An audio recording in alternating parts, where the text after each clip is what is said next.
Hello. Watching TV.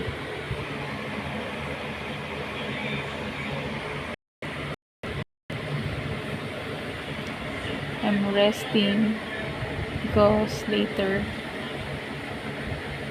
we will go to the hospital for follow-up checkup sa cardiologist ko. Nung nag-check ako ng weight ko, yung pinost ko 68 kilos, pero kanina nag-check ako ng weight ko 66 kilos na lang ako. Yan pa yung iko-concern ko mamaya sa IM ko pag nagkita kami.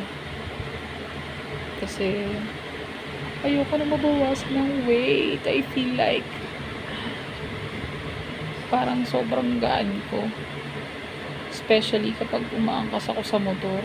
Para akong lilipa rin ng hangin. Pero thank you, and I still need your prayers because I am still on my road to recovery pa rin. Fighting!